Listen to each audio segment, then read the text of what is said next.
Baik, pada tutorial kedua ini kita akan membahas bagaimana melakukan deklarasi variabel pada Apache NetBeans Java Programming serta bagaimana menampilkannya di konsol. Untuk materi pertemuan pertama yaitu tentang instalasi Java dan NetBeans, Anda tinggal ikuti saja instruksi yang ada di slide yang saya unggah ini. Jadi mulai dari install JDK sampai ke install Apache NetBeans gitu ya. Jadi untuk bisa melakukan pengembangan aplikasi dengan menggunakan bahasa pemrograman Java, maka kita butuh dua requirement minimum, yaitu kita harus install Java Development Kit. Nah, jadi Java Development Kit ini adalah untuk bisa membuat dan menjalankan aplikasi berbasis bahasa pemrograman Java. Nah, bahasa pemrograman apapun biasanya membutuhkan lingkungannya sendiri ya. Jadi JDK ini seperti lingkungan bahasa pemrograman Java yang tugasnya itu nanti adalah mengcompile ya, menggabungkan aplikasi yang Anda bikin, coding yang Anda bikin, lalu dia akan melakukan running pada mesin ya, kurang lebih seperti itu prosesnya. Dan Anda juga butuh kode editor. Jadi ada beberapa kode editor di sini, tapi yang saya jelaskan di sini hanya Apache NetBeans saja. Kalau Anda ingin gunakan Eclipse, IntelliJ gitu ya, silahkan. Saya tidak membatasi gitu ya. Yang jelas untuk bisa melakukan pengembangan aplikasi berbasis bahasa pemrograman Java, kita butuh dua, yaitu Java Development Kit ini sama kode editornya. Nah, kalau dengan Notepad pun bisa, cuman tidak terlalu praktis gitu. Anda tinggal ikuti ini saja ya di tutorial 1 di slide yang sudah saya bagikan untuk proses instalasinya. Oke, untuk di tutorial 2 ini kita akan membuat luaran. Jadi kita akan menampilkan output dari pemrograman yang kita bikin di konsol ya. Konsol itu apa? Nanti saya akan jelaskan. Di buku Javanya Anda bisa baca chapter 1 sama chapter 2. Ya, yang kedua Anda harus mampu mendeklarasikan variabel pada pemrograman Java. Gitu ya. Kalau kita lihat di Apache NetBeans, jadi ini adalah Apache NetBeans, tampilan Apache NetBeans. Jadi ini adalah tampilan output yang di paling bawah ini kita sebut sebagai konsol. Nah, konsol itu apa? Konsol itu mirip seperti command prompt ya. Jadi kalau di Windows gitu ya. Jadi konsol itu prompt utama pada Apache NetBeans yang menggunakan perintah berbasis teks. Jadi ini tampilannya hanya berupa teks-teks saja. Nah, bisa untuk menampilkan atau memberikan instruksi perintah gitu. Jadi mau menampilkan kode Anda di sini bisa, memberikan instruksi perintah di aplikasi juga bisa gitu ya. Ini namanya konsol gitu ya. Nah, ini basisnya isinya hanya teks, berbeda dengan kalau Anda melakukan pemrograman, mungkin sebagian Anda pernah membuat aplikasi yang mempunyai antarmuka, maka Windows gitu ya, yang punya antarmuka atau GUI, maka di command prompt ini yang bisa ditampilkan itu hanya berupa teks saja gitu ya, sama seperti command prompt di Windows gitu. Nah, untuk materi pembelajaran kita hanya akan menampilkan di awal ini, kita akan hanya menampilkan di konsol ini saja. Oke, konsol ini bisa dilakukan dengan klik kanan run gitu ya. Jadi pertama saya akan buat dulu projectnya untuk penjelasan aplikasi pemrograman Java ini.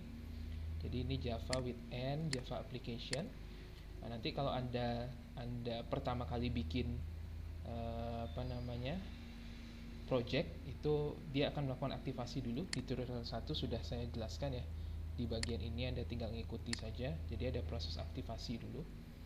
Nah, di sini akan saya buat project baru yang bernama misalkan tutorial 2 ya. Tutorial 2 ini saya tidak centang create main class-nya karena kita akan membuat main class-nya secara manual. Main class itu adalah kelas yang akan kita running nantinya gitu ya. Oke, ini tutorial 2, saya finish. Oke, ini hasil project tutorial 2 saya. Belum ada kelasnya ya di sini. Kelas Java-nya untuk melakukan kode editing. Oke, cara ngerunnya itu sangat mudah ya. Ini Anda bikin kelas dulu di sini. New Java class, misalkan saya bikin latihan 1. Di sini saya finish. Nah, untuk ngerunnya itu cukup klik kanan run gitu ya. Nah, karena ini tidak punya main method, maka ini tidak bisa di run. Nah, main method itu apa? Main method itu Anda bisa bikin dengan cara mengetikkan namanya tuh PSVM ya. Jadi PSVM plus tab, PSVM, lalu Anda tekan tab di tab di komputer Anda. Nah, nanti dia akan langsung otomatis membuat public static void main string out sini ya. Nah, jadi kita ulang lagi, Anda cukup ketikkan psvm lalu tab ya. Klik tab di keyboard Anda. Ya. Tinggal klik tab ya. Nah, jadi psvm plus tab gitu ya. Ini akan otomatis membuat public static void main arg. Nah, jendela kerja yang mempunyai, jadi ini kita sebutnya kelas ya, kelas Java, atau bahasa sederhananya adalah jendela kerja Anda untuk melakukan kode editing di Apache NetBeans untuk bahasa pemrograman Java. Ini yang bisa di running hanya kelas.java yang mempunyai method main ini. Jadi yang punya method main itu bisa di running, tapi kalau dia tidak mempunyai method main itu tidak bisa di running. Kita lihat perbedaannya. Jadi untuk merunningnya cukup mudah, klik kanan di sini, mau dimanapun ada klik kanan boleh ya. Yang penting di lembar kerja ini klik kanan, run. Nah, ini nggak bisa di run karena dia tidak punya main method. Cara bikin main methodnya tadi adalah psvm tab ya. Nah, ini baru bisa di running. Nah, ini runningnya keluar di konsol. Kenapa tidak ada hasilnya? Karena memang kita belum melakukan proses penampilan apapun di konsol maupun input apapun gitu ya di sini. Oke, itu cara ngerunningnya. Jadi tinggal klik kanan run. Hanya kelas Java yang mempunyai method main yang bisa di running ya. Oke, kita lanjut. Nah, sekarang kita akan bikin menampilkan hello world gitu ya. Hello world di sini Anda bisa lihat cara menampilkannya cukup mudah. Jadi untuk menampilkan di konsol itu Anda butuh satu, sebutnya ini method ya. Kalau ini method main, kalau ini kita sebutnya itu sebagai method main ya. Nah, kalau untuk menampilkannya itu kita sebutnya itu sebagai method print ya. Method print. Nanti method ini akan saya ajarkan juga Anda di pertemuan setelah sekitar pertemuan 4 atau pertemuan 5 method itu apa gitu ya. Nah, jadi ini adalah method main, kita sebutnya method main, itu gunanya untuk merunning ya. Jadi yang kelas Java yang mempunyai method main ini itu bisa di running gitu ya. Oke. Selanjutnya untuk menampilkan di konsol Anda perlu yang namanya itu method print ya. Method print itu caranya cukup mudah. Kalau di Apache NetBeans Anda tinggal ketik saja SOUT. Jadi ya SOUT ditambah tab ya. Nah, ini adalah shortcutnya.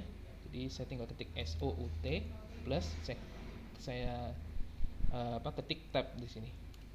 Ya, nanti dia akan langsung membuat system.out.println ya. Nah, di sini kita akan menampilkan satu kalimat yang kita bikin di sini adalah hello world ya. Ya. Oke, ini adalah hello world yang kita tampilkan, dan ingat di bahasa pemrograman apapun yang menggunakan kutip dua ini pasti string ya, atau kata atau kalimat gitu ya. Oke, ini hello world. Jadi kalau kita klik kanan, kita run, nah dia akan muncul di sini hello world gitu ya. Misalkan saya tambahkan lagi SOUT di sini, misalkan saya masukkan nama saya, maka itu akan menghasilkan ya hello world M Zaki Hadi gitu ya. Saya tambahkan lagi SOUT, misalkan saya ketik di sini apa kabar semua. Nah, saya run. Oke ya, apa kabar semua. Oke gitu ya. Ini menampilkan di konsol kita butuh method print namanya. Cara singkatnya adalah SOUT plus tab gitu ya. Gitu. Oke, selanjutnya ini kita sudah menampilkan. Oke, ini ada beberapa satu hal yang penting yang perlu Anda pelajari ya di sini, bahwa setiap satu baris ekspresi di Java itu selalu diakhiri dengan titik koma ya di sini. Itu yang pertama. Terus yang kedua, kalau Anda lihat di slide, ada di sini yang kita sebutnya itu sebagai enkapsulasi, tanda kurung kurawal ini, gitu ya. Nah, enkapsulasi di sini itu berfungsi sebagai struktur kodenya gitu ya. Jadi maksudnya adalah gini. Jadi kita lihat, Anda lihat sini ada 3 metode print ya, mulai dari hello world, mZakyadi, dan apa kabar semua. Nah, maka 3 metode print ini berada di dalam metode main ya, berada di dalam metode main yang itu ditandai dengan kurung kurawal. Jadi mulai dari kurung kurawal ini sampai kurung kurawal ini itu isi dalamnya ada system.out.println gitu ya, atau metode print. Nah, metode main ini mulai dari sini sampai sini itu berada di dalam kelas latihan 1 gitu ya, yang ditandai dengan kurung kurawal buka sini sampai sini gitu ya. Nah, jadi apapun yang ada di dalam kurung kurawal itu menandakan bahwa dia berada di dalam suatu metode gitu ya. Jadi kalau misalkan ini berada di dalam metode main, dan metode main ini berada di dalam kelas latihan 1 gitu ya. Nah, itu jadi kurung kurawal ini menentukan nanti apakah suatu ekspresi itu berada dalam suatu perintah atau metode tertentu. Itu ya. Oke. Kurung ini menandakan bahwa dia butuh ekspresi di dalamnya. Nanti ini akan kita pelajari pada materi metode ya.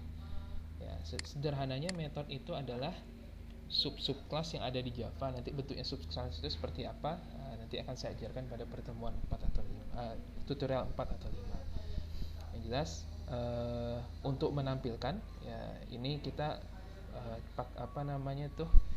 berpikir mudah dulu saja ya, mudah dan praktis, bahwa untuk menampilkan itu menampilkan di konsol kita butuh namanya method print atau system.out.println, dan kita bisa ringkas bikinnya dengan cara SOUT plus tab. Dan untuk melakukan running supaya kelas ini latihan 1 ini bisa di running, maka kita harus masukkan metode main yang kita bisa dapat dengan cara PSVM ya, PSVM plus tab gitu ya. Oke, itu yang perlu, 2 hal yang perlu Anda pegang. Pertama, untuk ngerunning harus punya metode main. Yang kedua, untuk menampilkan di konsol Anda harus punya system.out.println gitu ya. Oke, itu. Oke, ini contohnya ya. Nih misalkan di sini saya tampilkan di saat hello world, nama saya mZakyadi, saya dosen di Program Studi Teknik Industri ITERA, saya mengajar mata kuliah APSI gitu ya. Nih ada beberapa kondisi lagi untuk menampilkan ini. Jadi kalau Anda lihat system.out.println itu akan menampilkan hello world. Setelah itu kalau kita bikin lagi system.out.println di bawahnya, maka dia akan ditampilkan di bawahnya gitu ya. Dan kalau kita bikin lagi system.out.println di bawah mZakyadi ini, maka dia akan menampilkan di konsol di bawah hasil mZakyadi. Oke, ada satu tampilan lagi dalam system.out.println, yaitu kita hilangkan len ini, maka kita akan lihat hasilnya. Misalkan di sini saya tulis apakah baik gitu ya.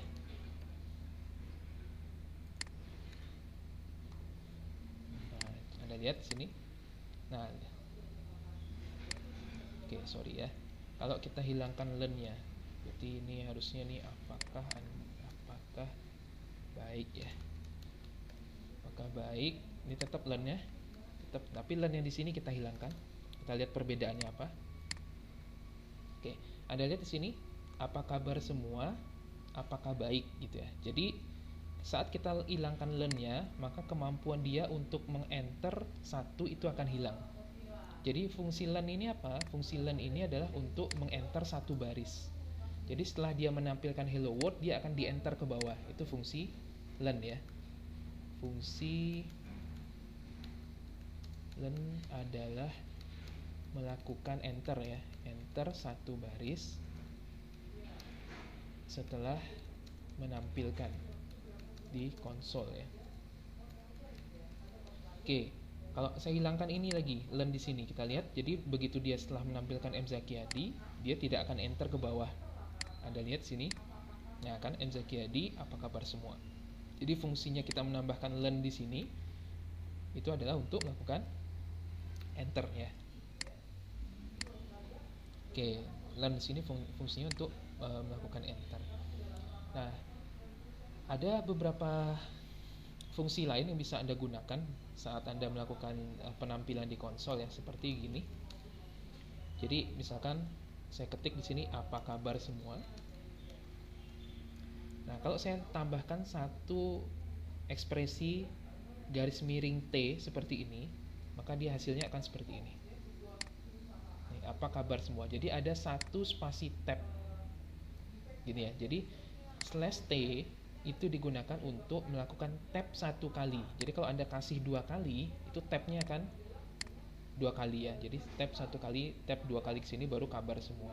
Anda kasih lagi T, maka dia akan dilakukan tab tiga kali ya. Nah, jadi slash T itu untuk tab satu kali ya. Nah, ada satu lagi fungsinya adalah slash N. Kita lihat ya, slash N. Anda lihat. Nah, apa kabar semua gitu ya. Nah, Anda lihat di sini kalau di fungsi string itu spasi juga akan dibaca sama dia. Jadi ya, apa kabar semua. Jadi kalau saya ketikkan di sini seperti ini misalkan. Nah, itu di konsolnya juga akan ada spasi. Ini tipe data namanya string ya. Nanti kita akan belajar. Jadi apapun yang ada di sini itu akan ditampilkan sebagaimana adanya gitu ya di dalam string ini. Nah, tapi kalau misalkan di coding itu tidak terlalu berpengaruh. Jadi ada spasi pun tidak apa-apa gitu ya. Kalau di codingnya gitu ya, di kode metodenya ini, di codingnya nggak apa-apa. Tapi kalau di dalam string atau tanda kutip itu akan dibaca sama aplikasi. Nah, akan di spasi gitu ya. Kalau di coding nggak apa-apa. Oke, apa kabar semua gitu ya. Nah, ini ada satu fungsi lagi yang kita sebut sebagai slash n. Gunanya itu untuk melakukan enter. Nah, jadi enter satu kali. Jadi slash n itu gunanya untuk enter satu kali ya. Jadi slash n, ini slash t ya, slash t untuk enter satu kali. Nah, kalau Anda tambahkan slash n lagi, maka dia akan enter dua kali ya, slash n. Nah, jadi dia enter dua kali, tambah sekali lagi, maka dia akan enter tiga kali. Nah, gitu ya. Itu beberapa trik di penampilan system.out.println yang bisa Anda gunakan. Nah, Anda bisa baca di slide-nya ya. Di sini ada saya bikin beberapa variasi yang tanpa len dan dengan t dan dengan n gitu ya, slash n. Oke, selanjutnya kita akan mendefinisikan variabel di sini. Ini kan saya hapus dulu. Jadi ada beberapa variabel yang bisa kita definisikan di Java. Nah, ini saya close dulu aja ya. Oke. Nah, kalau variabel di Java itu ada beberapa yang kita bisa gunakan. Pertama, byte. Byte itu adalah tipe bilangan bulat. Integer ini artinya bilangan bulat. Bilangan bulat yang ukurannya lebih panjangnya lebih rendah. Gitu ya. Short itu integer yang masih rendah juga. int itu yang levelnya menengah lah. Long itu yang panjang gitu ya.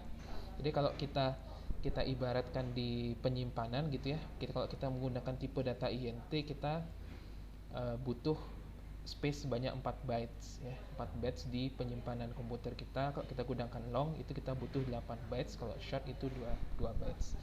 Nah, tapi ini ada rentangnya. Short itu kalau Anda mendefinisikan tipe data short itu hanya angkanya bisa Anda definisikan itu mulai dari 32.700 sekian sampai 32.700 sekian, negatif dan positif ya.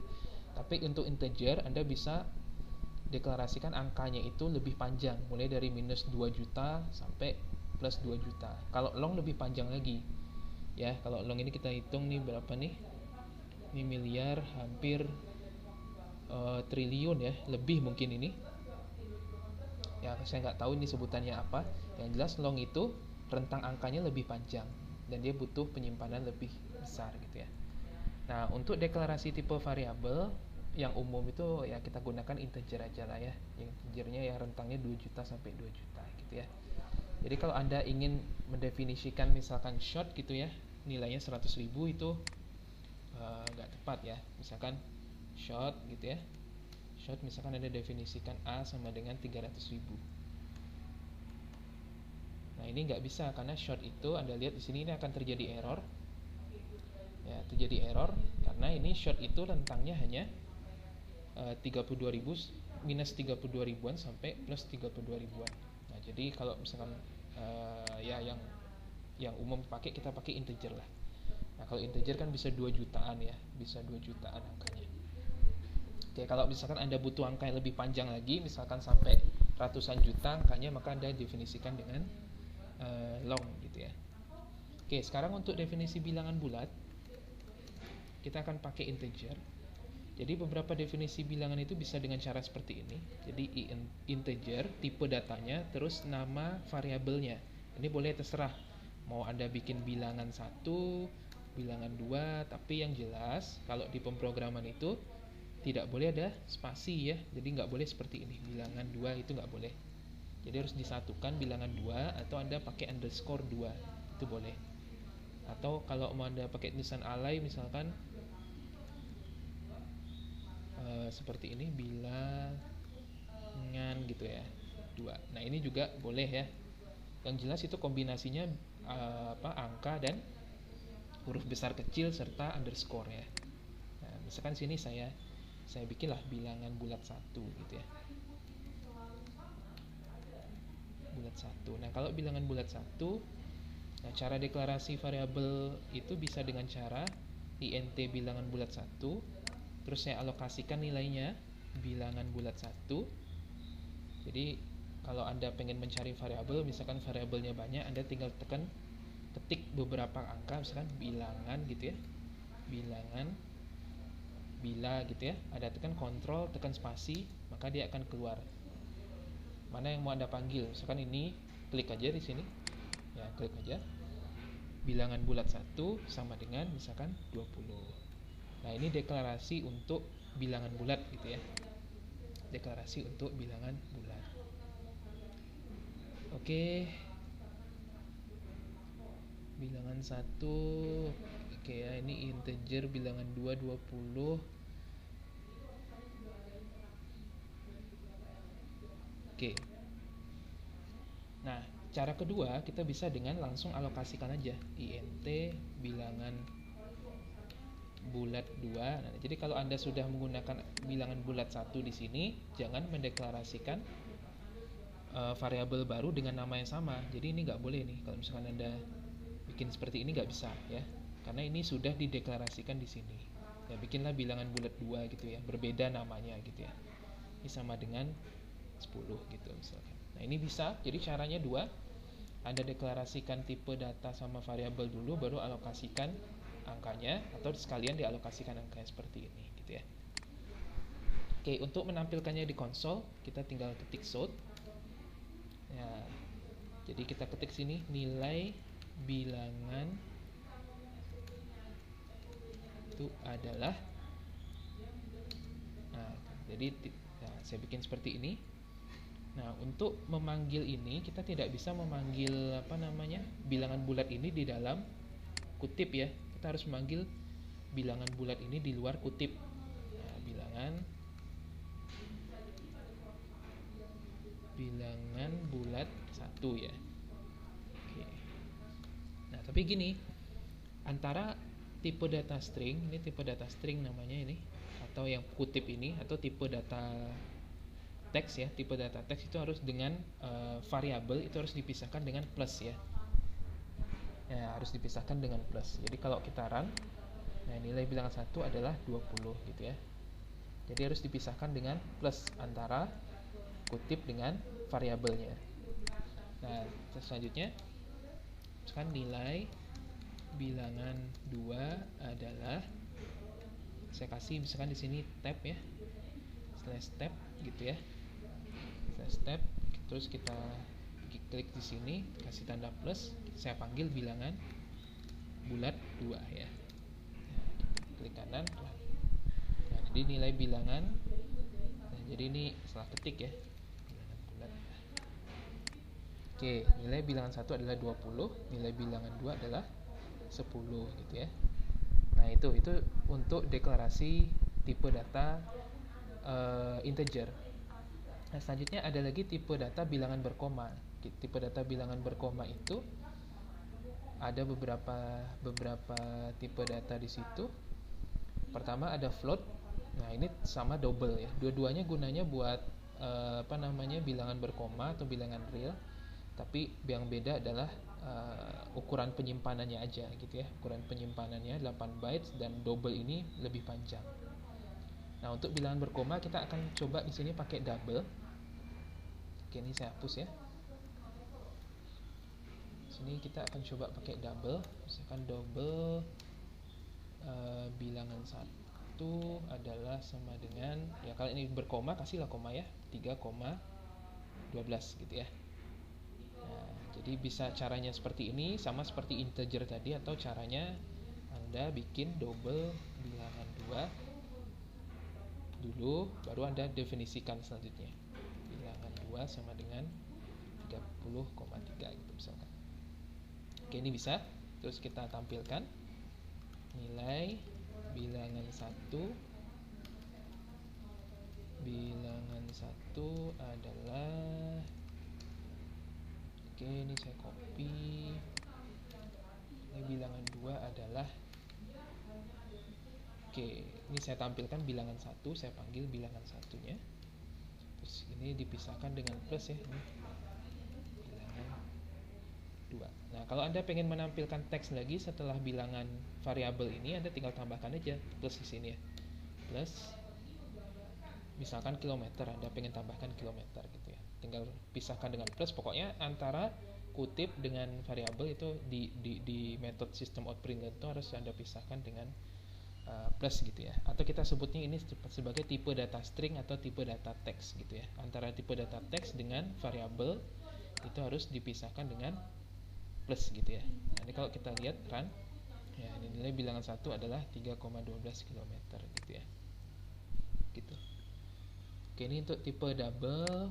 Selanjutnya, sebenarnya ini udah familiar harusnya ya di C++, ini nggak jauh berbeda. Nah, kalau Anda ingin melakukan operasi penjumlahan pembagian itu juga bisa. Misalkan di sini double bilangan 1 sama dengan, misalkan saya pengen bikin ini 3,12 double bilangan 2 sama dengan, 2, ini juga lupa ngasih ini ya, bilangan 2 sama dengan misalkan 15,1 gitu ya. Nah, terus misalkan ada bilangan 3, double bilangan 3, ini penjumlahan ya, misalnya kita jumlahkan. Jadi ada bilangan 3, di mana bilangan 3 itu nilainya sama dengan, nah ini kita bisa alokasikan juga penjumlahan antar dua variabel ya. Misalkan bilangan 1 tambah bilangan 2 gitu ya. Oke, nanti kita tampilkan bilangan 3.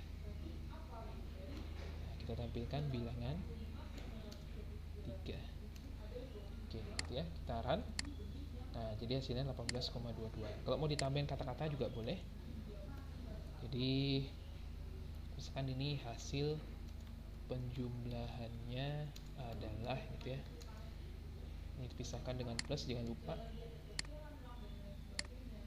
Oke, hasil penjumlahannya adalah 18,22. Kalau Anda mau kurangkan juga bisa, misalnya nih saya kurangkan ya, hanya pakai tanda minus, misalkan saya run, ya hasil penjumlahannya adalah minus. Oh, ini harusnya pengurangan ya. Pengurangannya adalah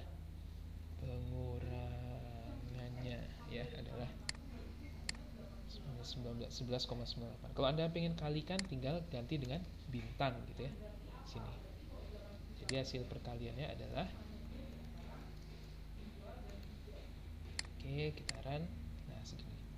Kalau Anda mau bagi, tinggal bagi aja, tanda seperti ini ya. Kalau mau Anda tambahkan kurung, ini mirip seperti di Excel, mirip ya. Terus misalkan Anda bagi dulu, baru Anda bagi 2 gitu misalkan, jadi sama seperti di Excel. Jadi dia akan membagi ini dulu, baru membagi ini gitu ya. Boleh. Hasil operasinya adalah, nah gitu ya. Jadi itu proses-proses perhitungan di NetBeans yang bisa Anda lakukan dengan tipe data double maupun data integer ya. Integer. Oke, ini sama, operasinya itu sama seperti di Excel ya. Jadi kalau Anda ingin prioritaskan perhitungan tertentu, Anda tinggal tambahkan kurung. Kalau misalkan jadi ingin dioperasikan, Anda bisa bikin variabel baru. Misalkan di sini saya bikin variabel 3, bilangan 3. Terus operasinya adalah bilangan 1 dibagi bilangan 2 gitu ya. Nah, seperti itu ya. Jadi bilangan 3. Atau misalkan Anda tidak mau bikin variabel baru, Anda bisa lakukan operasi di dalam sistem outprintln ini juga bisa langsung. Jadi bilangan 1 tambah bilangan 2. Nah, gini bisa juga langsung gitu ya. Hasilnya 18,22. Itu ya, itu operasi perhitungan sederhana Anda bisa pakai untuk aplikasi Anda nanti. Oke. Nah, kalau untuk tipe data float itu harus Anda tambahkan F di belakangnya ya. Jadi kalau Anda pengen mengoperasikan bilangan float, misalkan ini tipe datanya float, nah maka Anda harus tambahkan F di belakang ini gitu ya. Itu aja bedanya kalau float. Oke, gitu. Terus ini juga sudah saya berikan contoh perhitungan sederhana di sini. Oke, ini bilangan berkoma juga, bilangan integer juga sudah saya berikan contoh perhitungannya di sini. Oke, selanjutnya kita akan menggunakan beberapa konstansa matematik gitu ya. Misalkan saya mau memanggil nilai pi gitu ya. Misalkan saya bikin di sini double bilangan 1, di mana bilangan 1 ini adalah nilainya pi 3,14 gitu ya. Anda bisa gunakan dengan cara ketik mat di sini, m-nya besar ya, mat titik. Nah, di sini ada beberapa konstanta matematik yang bisa Anda gunakan atau operasi-operasi matematik sederhana. Mau Anda pakai pi, jadi ini nilainya double, maka variabelnya itu juga harus double ya di sini. Ini e. Nah, maka nilai bilangan 1 adalah 3,14. 3,14 nilainya. Anda bisa lihat sini ya. Ini mat E ya, harusnya mat pi ya. Nah, saya mau pakai mat pi. Nah, jadi kalau bilangan Euler itu Anda bisa juga gunakan E, maka nilainya akan langsung keluar. Mat pi itu bisa 3,14, ini keluar ya. Dan beberapa fungsi lainnya. Misalkan nilai bilangan 1 ini adalah 2 pangkat 2, maka kita bisa gunakan mat.pow ya. Nah, Anda lihat nih. Jadi di mat ini ada beberapa fungsi matematik sederhana, mulai dari cos gitu ya. Cos, mulai dari cosinus gitu ya, absolute gitu ya. Mulai dari floor, log gitu ya. Log Anda juga bisa mencari log dengan ini, Java juga ya. Bisa mencari max, nilai max, nilai min gitu. Terus bisa ngerandom juga ya, bisa ngerandom juga, bisa mencari nilai sinus dan lain tangen dan lain sebagainya. Nah, misalnya saya pengen kuadratkan 2 pangkat 2, jadi bilangan 1 ini nilainya adalah 2 pangkat 2, jadi tinggal mat.pow. Pow ini artinya adalah 2 pangkat ya. Jadi kalau Anda baca, jadi Anda lihat di sini nih, ini ABS ini gunanya buat apa? Anda klik sekali di sini, maka dia akan keluar keterangannya di sini. Nah, kalau saya pengen pow, Anda klik saja pow di sini. Saya scroll ke bawah, klik pow. Nah, maka Anda akan muncul di sini. Ini ya, akan muncul maksudnya pow ini apa, gunanya buat apa. Jadi sini returns the value of the first argument raised to the power of the second argument. Jadi pangkat dari menghasilkan nilai dari argumen pertama. Jadi nilai ini yang berpangkat B gitu ya. Jadi definisinya matpow ini adalah butuh 2 angka dalam kurung 2 angka double A sama double B. Nah, kalau Anda double klik sini, maka kita butuh angka pertama. Angka pertamanya adalah misalkan 2, kita mau 2 pangkat 2, 2 pangkat 2. Kalau 2 pangkat 3 gimana? 2 pangkat 3 gini. Nah, kalau Anda run, hasilnya adalah 8 ya. Gitu. Misalnya Anda pengen cari sinus gitu ya, tinggal klik mat.sin ya. Sin misalkan sin 90 gitu misalkan ya. Nah, nilainya 0,89 gitu ya. Nah, gitu. Jadi matpow Anda bisa gunakan berbagai macam-macam operasi matematik di situ. Mau log juga bisa, mat.log gitu misalkan, log 10 gitu misalkan. dan hasilnya adalah 2,3 gitu ya.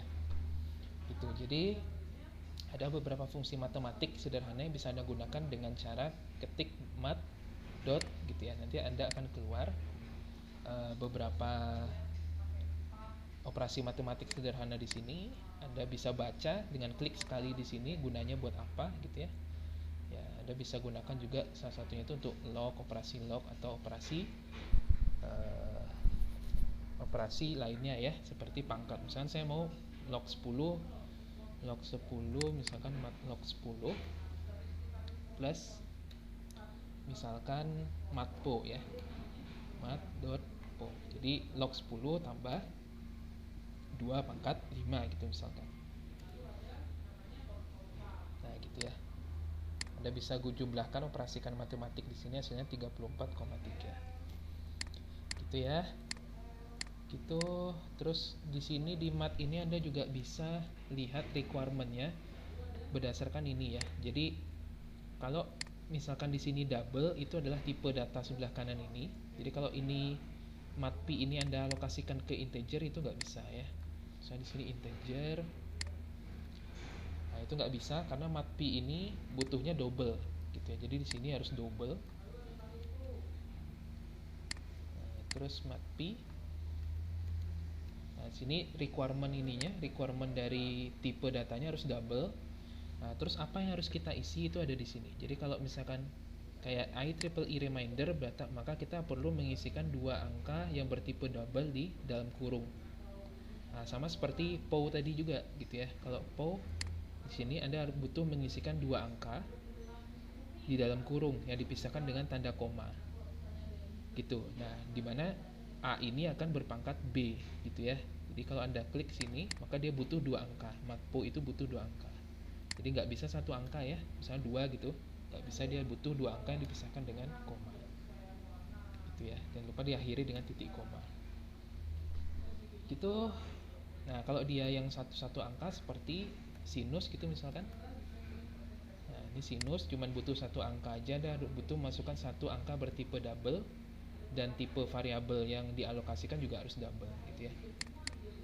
Nah, jadi nilainya ini double, dan Anda yang harus masukkan requirement yang harus dimasukkan juga harus double. Misalkan 90,5 gitu ya.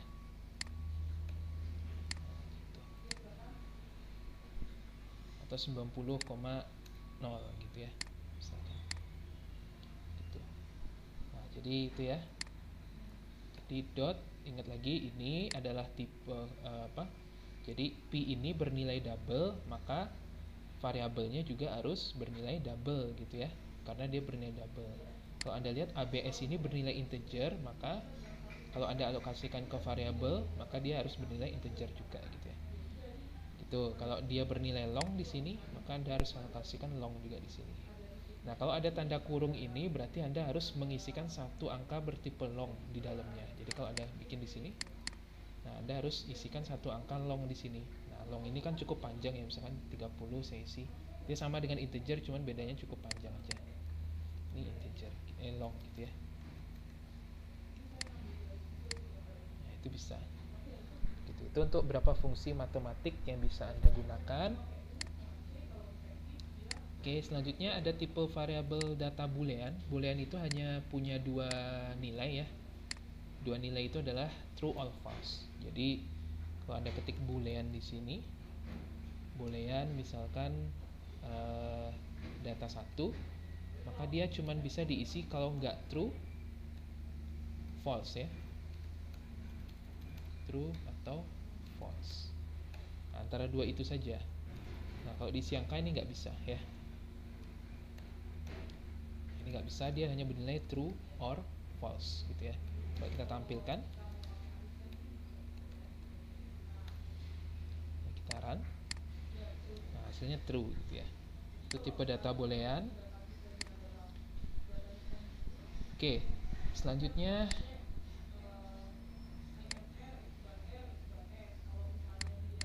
ada satu tipe data lagi, yaitu string ya. Nah, jadi ada boolean tadi, satu tipe data lagi yang kita sebut sebagai string. String adalah tipe data teks sederhananya. Ada 2, ada char. Nah, kalau char ini char data 1 misalkan, ini hanya bisa nilainya itu satu karakter saja, misalkan kayak gini, A saja, B saja, C saja gitu ya. Nah, ini tipe data char. Kalau string itu bisa satu atau lebih gitu ya. Jadi ini string ini untuk tipe data yang sifatnya itu bentuknya teks gitu ya. Sorry, ini harus besar ya. String data 1 sama dengan misalkan, nah untuk tipe data string itu harus dikasih kutip. Nah sebenarnya untuk di system.out.println yang adalah biasa bikin sebelumnya itu, sorry, oh ini belum di titik koma ya, makanya dia pengaruh. Nah ini sebenarnya tipe data string, misalkan contohnya nilainya adalah, nah ini sebenarnya adalah tipe data string tadi yang Anda bikin gitu ya. Nah tipe data string itu dicirikan dengan adanya kutip 2. Kutip 2. Misalkan di sini contohnya saya ketik di sini nilainya adalah gitu ya. Nah, saya ketik di sini. Dan saya masukin nilai data 1 ya. Oke, saran.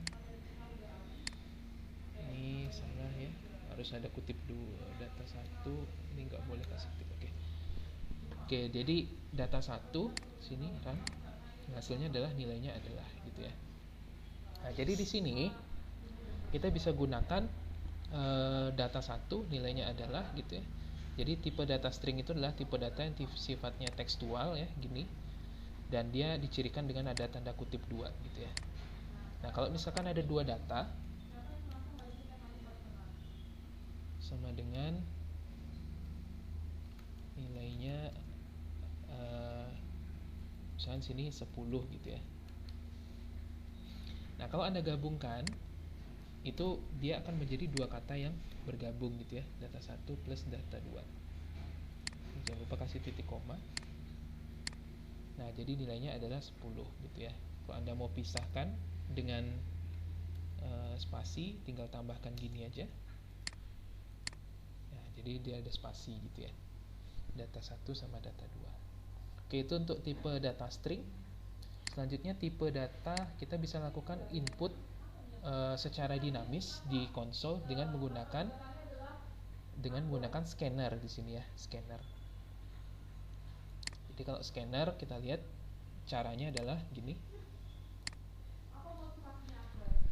Jadi kita import dulu di sini, import java.util.scanner gitu ya.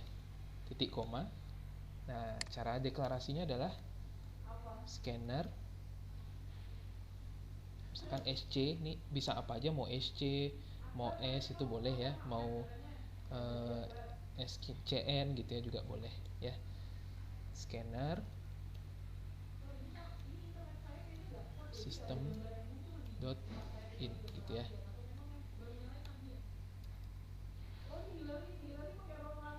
New ya, new. Jadi scanner SCN sama dengan new scanner. Nah, kita bikin double di sini. Kita bikin sort dulu. Masukkan data 1. Oke.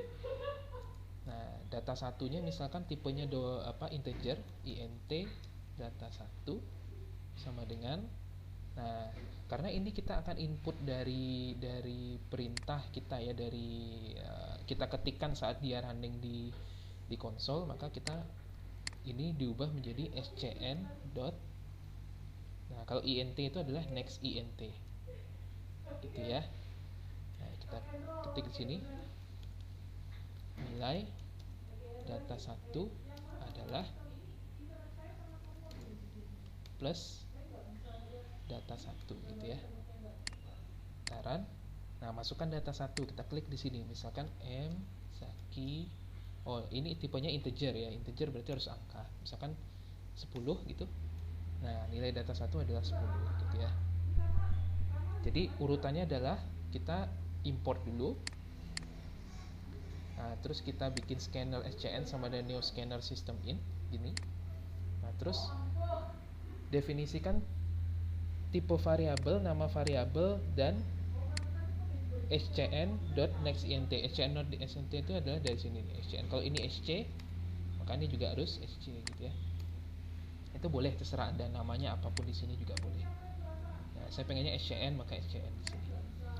Nah, untuk int, maka kita akan menginputkan data int ini saat konsol di running gitu ya. Jadi data satu ini akan diinputkan nilainya saat dia di running dan ditampilkan. Jadi dia dipanggil dulu scannernya, ini namanya method scanner,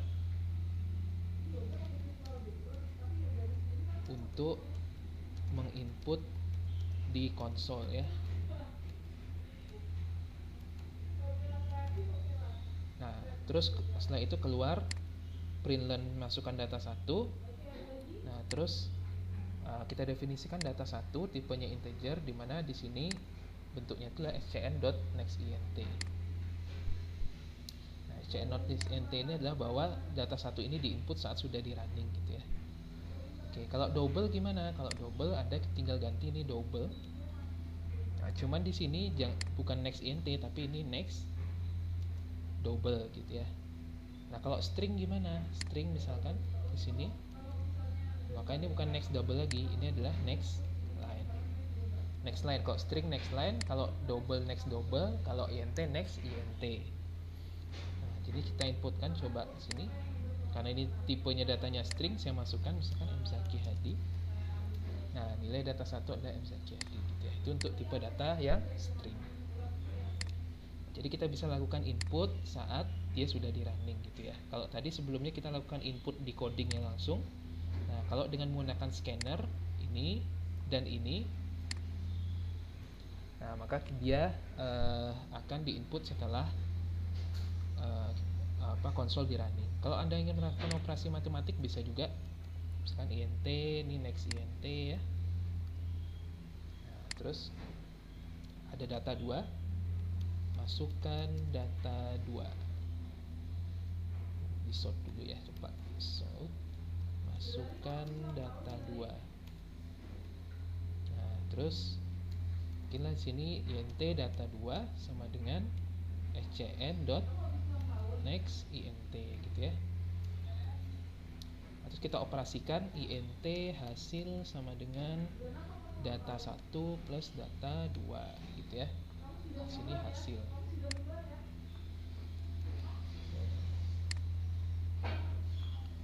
Hasilnya adalah gitu ya.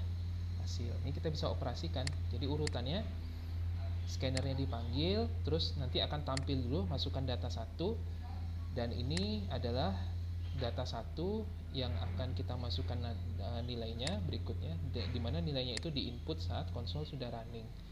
Nah, setelah ini kita input, dia akan keluar masukkan data 2. Nah, terus kita akan memasukkan data 2 dari baris coding ini, dimana data 2 itu kita input dari setelah dia konsolnya running, lalu dia akan operasi baru ditampilkan.